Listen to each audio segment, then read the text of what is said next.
สบายดีเนาะมื้อนี้เฮามาต่ออีก EP ต่อมาเนาะก็คือเฮาก็ย่างเลาะคือเก่าเนาะเฮาย่างเลาะเพื่ออ่ามันฮอด6โมงเนาะรอท่าให้มันฮอด6โมงที่เขาจะเปิดน้ำพุอะนะพี่น้อง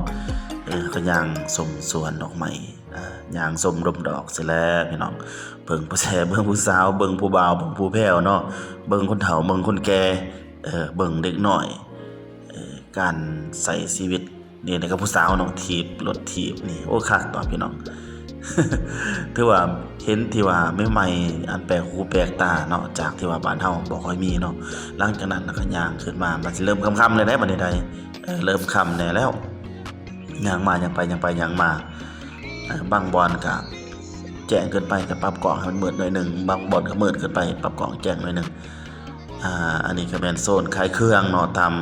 ถนนสองฝากสองข้างจะเป็นพวกขนมกบเคี้ยวนำอย่างต่างๆแต่สินค้าต่างๆนี่อาจบอกได้ว่า20หยวนขึ้นเมื่อเด้อเฮา20หยวนขึ้นเมื่อถือว่า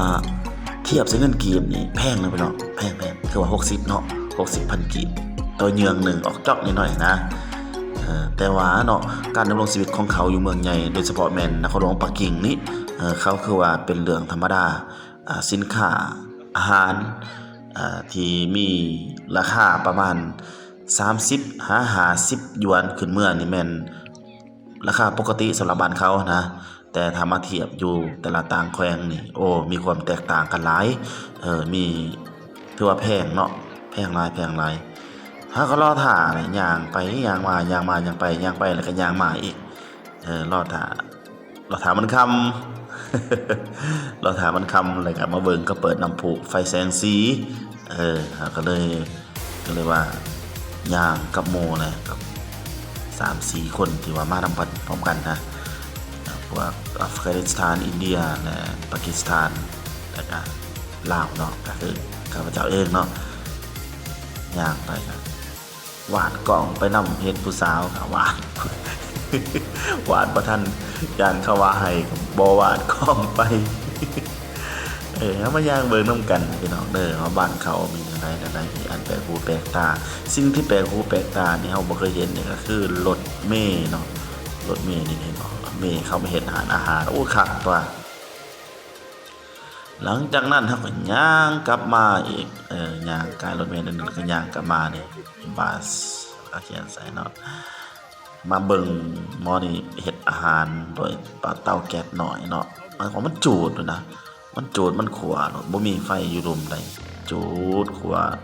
จนมันสุกนั่นแหละทางทีมงานจะค่อยก็ซื้อกิน70หยวนได้นี่ได้70หยวนโอ้โหถือว่าแพงกลับมาอีกวันนี้มาเบิ่งเขาขายขนมขายหยังต่างๆเนาะกลับมา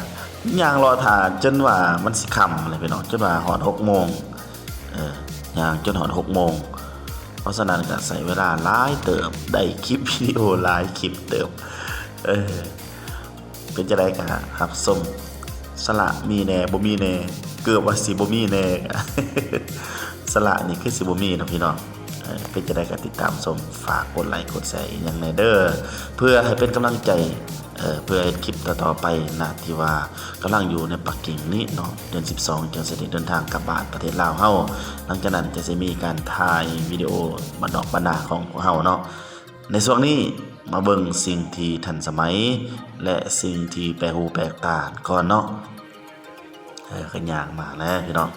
จังหน่อยมันสิมีเส้นมีสากมีซีนที่ว่าสากอันเปิดไฟอยู่หอคอยโอลิมปิกเนาะถือว่างามอีหลีเขาเฮ็ดงาม